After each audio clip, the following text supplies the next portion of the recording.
Today's video, we're going to go over the top 5 guns to use in Cold War. After the update, there were a bunch of nerfs, a bunch of buffs, and I wanted to highlight a couple of these weapons and the best class setups to use so that you guys can enjoy the game a lot more during this weekend, especially since it's free multiplayer weekend and it's double XP. Alright, so here we have all the buffs and nerfs that happened after the update. So for the assault rifles, the Krig headshot multiplier as well as the AK-47 headshot multiplier was reduced from 1.4 to 1.2, 1.4 to 1.3. Sadly enough, you can't get the same amount of shots it takes to kill somebody because these headshot multipliers have been reduced. Moving forward into the video, not to say that any of these guns here are not worth using at all. It's just that a lot of these guns here that did receive a buff are worth using now and more viable. So I just want to make that clear. The FAMAS got a max damage range buff from 25 back to 38 meters. So they reverted this. They understood that the community felt like it was a gun just not worth using anymore. And I had to agree because I was trying to get it gold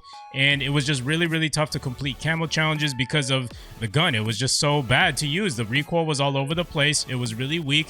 Didn't really have much range. So I'm glad that they did buff that as well. So for the submachine guns, this is really good stuff. Basically, all the SMGs received a buff here. As you can see, this is really good because SMGs in general, they should be used at medium range anyway. And maybe, 30 meters at the most. Because it's an SMG, it's not really meant for long-range engagements. That's what assault rifles and LMGs are for, right? All right, so moving down here, tactical rifles. M16 received a burst delay. The M16, it's still a viable weapon to use, but, after this burst delay, you may have a harder time using it than before this patch happened. And the burst delay was also increased from 197 to 220 milliseconds. So same story there. M60 ADS went from 650 to 600 milliseconds. So, this is pretty much a good thing. This should be noticeable. 50 milliseconds is a pretty big difference. Pistols. Magnum max damage range went from 19 to 25.4 meters. Magnum RPM from 180 to 200 RPM. Shotguns, Gallo RPM from 220 down to 189 RPM. All right, so now let's just make a quick transition into the class setup portion of the video. We're going to start off with the KSP, and keep in mind most of these perks and lethals, tacticals, etc. they're all going to be the same except for the attachments. They're going to differ from weapon to weapon, and I'll provide a 5 attachment setup as well as an 8 attachment setup. First, let's go over the KSP. So this is the 8 attachment setup here. For the optics, you can use whatever you want, whatever you're comfortable with, but the mill stop reflex is pretty solid. Muzzle, I'm going to be going with the sound suppressor. This gives us that 100% muzzle flash concealment so that we can stay hidden for the enemy minimap as much as we possibly can when we're firing our weapon. That's very important. And the effective damage range is a con of only 15%, and we're going to mitigate that negative by adding that 10.5-inch reinforced heavy barrel. By nature, SMGs don't have too good of bullet velocity. 80% is going to be just enough for those mid-range gunfights, which is what I do encourage you to use these weapons at maximum. All right, so next we got the Tiger Team Spotlight. This helps you just see enemies on the map. Underbarrel is going to be the Field Agent foregrip. This one is the most popular foregrip if you want to use one because it gives you pros of vertical recoil control, horizontal recoil control as well. The magazine, I'm running with the 42 round speed mag. Normally I would go for, the last mag here, but honestly, with a gun like the KSP, it's a burst weapon. You really have to be as accurate as possible. So in order to have the quickest ADS possible, we're going to use the attachment that has the least amount of aim down sight speed con to it. And that's going to be the 42 round speed mag. For the handle, you could go with either or the Serpent Wrap or the Airborne Elastic Wrap. It really just depends on your taste. But I do prefer the Serpent Wrap specifically on this KSP because it has a minus 10% in sprint to fire time as a con. And then for the handle, we're going to be running with the Raider stock. If you're going to be running an 8 attachment setup, I do recommend removing the body as well as removing this optic here. Bear with me on this. You can remove the underbarrel. So this is pretty much going to be the same story for most of these class setups moving forward into the video. Everything else is just optional. Use whatever you want to, but normally this is the setup I run with. If I run with a 8 attachment setup, or if I'm going to go with a 5 attachment setup, then I'm going to be using the perk Greed, which is right here. And then I'm going to use a combination of either Paranoia and with forward intel or flak jacket tactical mask, depending if I'm playing on Nuketown. I will put these two on. Perk 2 you can put on Scavenger and Assassin, and then perk 3 you can put on Ghost and Ninja. So this is a secondary option for those out there who want to run perk Greed with 5 attachments on it. All right, so for the next class setup, we're running with the Milano. This is one of my personal favorite SMGs, and I'm really glad that it got a buff on it. So for the 8 attachment setup, we're going to be using the mill stop reflex. Muzzle is going to be sound suppressor. Barrel is going to be reinforced. And then body is going to be Tiger Team. Underbarrel is going to be Field Agent. Magazine is going to be the Salvo 55 round fast mag.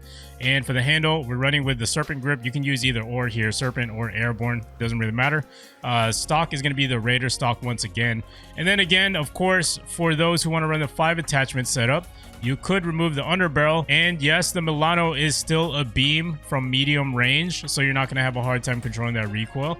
And then you can also remove the body as well as the optic. The iron sights on the Milano are actually really good, which is why I like it, because it allows you to use your perk greed and maximize the amount of perks that you use on it. All right, so for the next class setup, we're going to be running with the FAMAS. Now, the mill stop reflex, muzzle is going to be the suppressor, barrel is going to be the reinforced heavy, body is going to be Tiger Team Spotlight, Field Agent grip for the underbarrel, Salvo 44 round fast mag. So this one I feel like is a must-have on the FAMAS because of how fast you're going to quickly go through your rounds. So you want to have as much ammo as possible and to be able to reload as fast as possible. Now, you know, I'm really upset that they didn't have something like a 60 round mag at most, considering how fast this gun shoots its bullets. So that would be really nice. I would really like to see them add an attachment that increases the ammo capacity. But 44 rounds is going to have to do for now. So for handle, you can use Serpent wrap or the Airborne elastic wrap. And then for the stock, we're going to be using the Raider stock as well. All right, so if you don't want to run 8 attachments, these are the 3 attachments that I would remove if I wanted to run 6 perks. However, just a quick disclaimer, I feel like the FAMAS is one of those weapons where it performs better when you have all the attachments possible needed on it. So, you know, I don't really recommend using the FAMAS unless it has all 8 attachments on it. So that's just my take on it. All right, moving on to the XM4, one of my personal favorite assault rifles in Cold War. This thing absolutely beams. Keep in mind, this thing, it sucks, you know, without attachments on it. But once you put attachments on it, it's a whole nother story. So the 8 attachment setup is as follows: you've got the mill stop reflex, you got the suppressor, you got the reinforced heavy, Tiger Team Spotlight for the body, Field Agent grip for the underbarrel, magazine is going to be the 50 round fast mag magazine, handle is going to be Serpent wrap, and stock is going to be Raider pad. Now let's go ahead and take a look at the 5 attachment setup. For this one, I'd remove the Tiger Team Spotlight. It's something that you don't really need. Then you could also remove the Raider pad. Then you could also remove the mill stop reflex. The iron sights on the XM4 are not that bad, so that's why I don't have a problem removing the mill stop reflex. Obviously, this is all personal preference, but this is what I do recommend. Last but not least, we have the 𝗧𝗘𝗔𝗠. Now, the 𝗧𝗘𝗔𝗠 is a melt machine. All right, so for the optic, you know, you can use whatever you want, but I chose the Microflex LED just, you know, to switch it up here a little bit, but you can use whatever you want. Muzzle is going to be the suppressor, and then the barrel. This one's a little different, and I want to focus in on this a little bit. So the 𝗧𝗘 composite has 2 pros and 0 cons at all, which makes this an attractive attachment setup here. We've got 25% effective damage range increase and 25% bullet velocity. Usually I would go with the reinforced. Yes, the 100% effective damage range does look very pleasing, but you know what? It's an assault rifle. You know, these ranges are enough for like normal standard maps in Cold War. You don't really need to maximize it as much as you possibly can unless you are playing something like Fireteam Dirty Bomb, where you're going to be engaging at much longer ranges. But you know, for most maps like 6v6, you're going to do just fine with the 𝗧𝗘 composite. It gives you the best of both worlds of bullet velocity and effective damage range, and it does mitigate the negatives here quite well, since the negatives here on the suppressor are -15 on both the effective damage range as well as the bullet velocity. So this attachment basically cancels it out with no cons to it, which is what I really like about it. And then for the body, we're running with the Tiger Team Spotlight. Underbarrel is going to be the 𝗧𝗘𝗥𝗡𝗦 grip. Magazine is going to be 50 round fast mag. Handle is going to be the Serpent wrap. And then stock is going to be the KGB pad, or formerly known as the Raider stock. You know, these are all pretty much the same attachments, just named differently. If you want to go with a 5 attachment setup, you could remove the optic, and then you could also remove the Tiger Team Spotlight. And then another option to remove could be the KGB pad as well. You know, everything else, you know, like I said, this is personal preference. Maybe you don't care about your suppressors. You could remove that as well, vice versa, etc. Do whatever you want. All right, so that about wraps it up for my top 5 best class setups to use after the update, especially after these nerfs and buffs. I am aware there are weapons out there like the AK-74U and the MP5, which I do have videos on if you are curious about what I run on those. So make sure to check out those videos on my channel. But for the simple purposes of this update video, I wanted to highlight a couple weapons that deserve some love here. And the KSP Milano, I love these SMGs, and I'm really glad that there's more range now to both of these weapons that make them more viable and competitive. And then the FAMAS is a pretty decent weapon as well. It's just that the damage range was holding it back a little bit, and the recoil control as well. And the XM4, 100%, one of the best assault rifles in Cold War. And then 𝗧𝗧 as well. 𝗧𝗧 is definitely a beast, and I know they made this gun as overpowered as possible to lure you in, guys, to use it. But that's it for today's video. Hopefully you guys did enjoy. Make sure to leave a like on this video if you did,